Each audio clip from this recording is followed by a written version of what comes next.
César Miguel Rondón está en Conexión por Éxitos 107.1 FM. Toma nota de este número telefónico, 305-468-0044. Te lo repito, 305-468-0044. Ese es el teléfono de la doctora María Trina Burgos.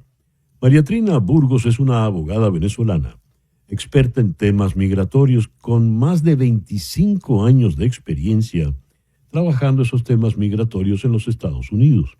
Como abogada, está licenciada para trabajar en los 50 estados de la Unión y también en Puerto Rico.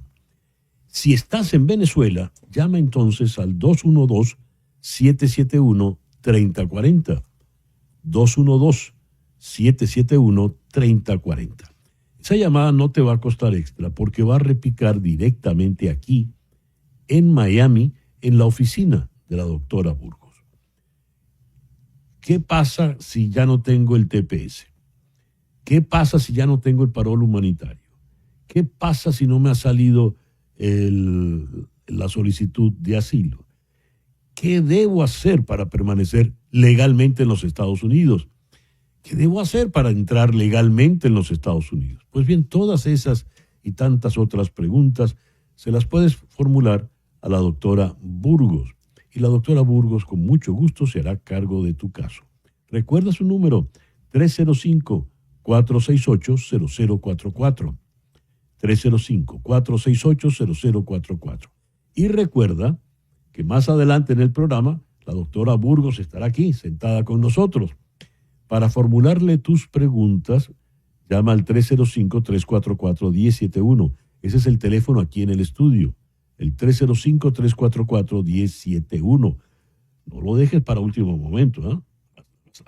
Anota el número y ya pendiente para que puedas hacer tu pregunta tan pronto la veas aquí con nosotros. María Trina Burgos, tu abogada venezolana de inmigración.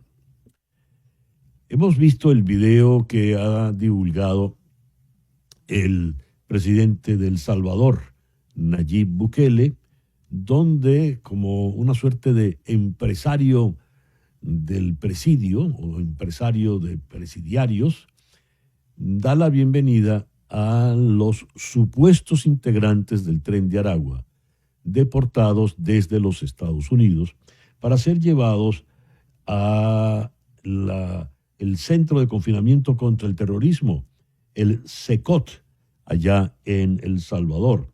Se habla de más de 200 integrantes. Son estos que estamos viendo acá.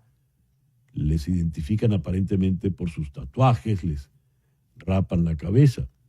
Vamos a conversar sobre esto con quizá la persona más autorizada para hablar del Tren de Aragua, la periodista de investigación Rona Rísquez, autora del libro más completo, el bestseller sobre el Tren de Aragua, la banda criminal que cambió el crimen organizado en Latinoamérica. Rona, muy buenos días. Muchísimas gracias por atendernos. Hola, César Miguel. Gracias a ti por la invitación. Buenos días. Buenos días. Rona, a ver, ¿quiénes son estos 200 y tantos integrantes o presuntos integrantes del Tren de Aragua deportados a El Salvador? Bueno, en principio, ese es justamente uno de los problemas y de las irregularidades que hay en todo esto. No se sabe quiénes son estas personas que fueron deportadas. No existe una lista, no existe información.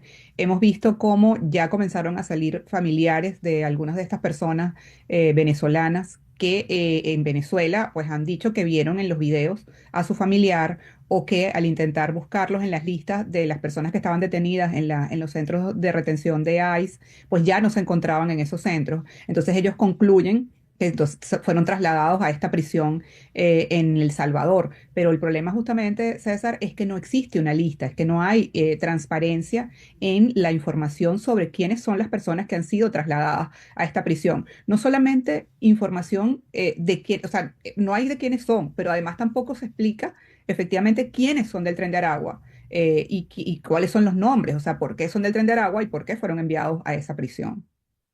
¿Qué hace a una persona integrante del Tren de Aragua? ¿Cómo funciona el Tren de Un militante de Hamás es militante de Hamás porque tiene un superior y él procede de alguna manera y tiene unas órdenes y unas actividades. ¿Es así en el Tren de Aragua?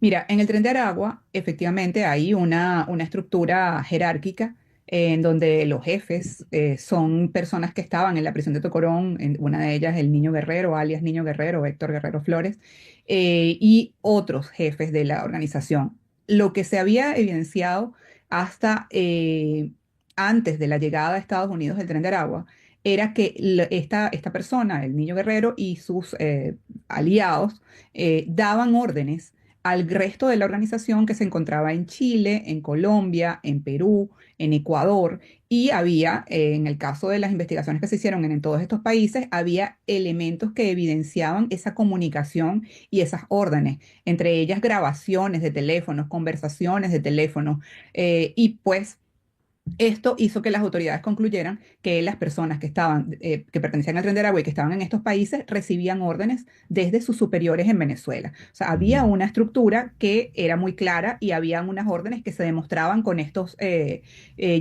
llamadas y con estos testimonios grabados que se conseguían en los teléfonos de las personas que detenían. En el caso de Estados Unidos, no se ha mostrado todavía que exista una conexión directa entre las personas del Tren de Aragua que han sido identificadas en Estados Unidos y que pueden haber sido detenidas en Estados Unidos y los jefes de la organización en Venezuela, o por lo menos, o sea, yo no digo que no exista, lo que digo es que no se ha mostrado cómo es la estructura, cómo opera la organización, quiénes son los jefes, quiénes controlan en Estados Unidos, qué decisiones han tomado, qué delitos están cometiendo, cómo operan como estructura criminal, como organización criminal. Eso no ha sido hasta ahora conocido.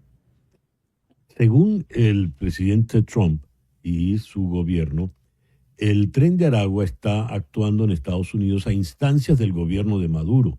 Serían algo así como su brazo delictivo para socavar la paz, la estabilidad en los Estados Unidos. Y ahora le ha agregado también que está en conchupancia con el cártel de los soles.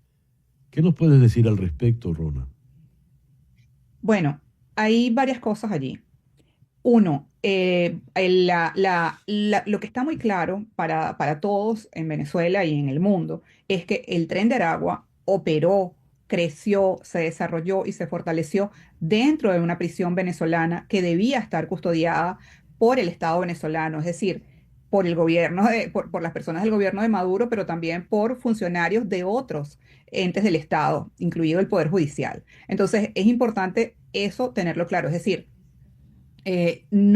yo no puedo, no tengo los elementos para asegurar eso, que el Tren de Aragua responde directamente al gobierno venezolano, pero sí hay elementos muy evidentes que nos permiten afirmar que el Tren de Aragua creció, se desarrolló y se expandió en las narices del gobierno venezolano y del Estado venezolano, y con de alguna manera, permisividad de funcionarios del Estado venezolano. Eso es muy evidente. Para el gobierno de Estados Unidos, ¿cuántos integrantes del Tren de Aragua estarían en territorio americano?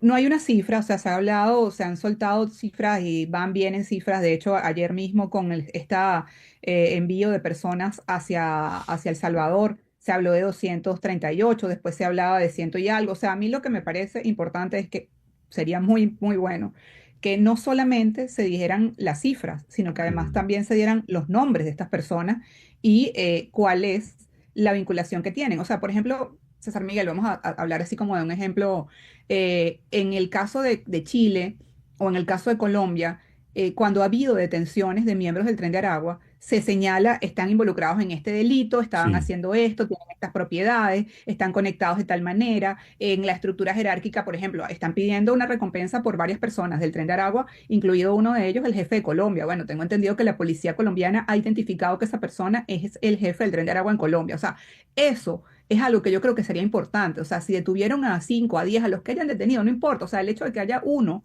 ya obviamente significa una preocupación o debe significar una preocupación para un Ujú. gobierno, pero que digan quién es, que digan qué vínculo tiene, que digan en qué ese delito está involucrado o qué delitos se le atribuyen fuera de Estados Unidos, en otros de los países donde esta persona pudo haber estado antes. Entonces creo que eso es importante, porque de lo contrario, César Miguel, y que creo que es una de las cosas más graves de todo esto, obviamente, pues está la estigmatización de los venezolanos y la criminalización Sí, de los venezolanos en general, que es algo grave y que nos afecta a todos los venezolanos. Pero también está el tema de hasta dónde puede llegar esto, que en realidad se traduce en una serie de violaciones a los derechos humanos, que en este caso muchos lo pueden ver como, bueno, violaciones a los derechos humanos de unos migrantes ahí, o de unos delincuentes, ujú, o de personas que ahora se les está aplicando una ley de enemigo extranjero.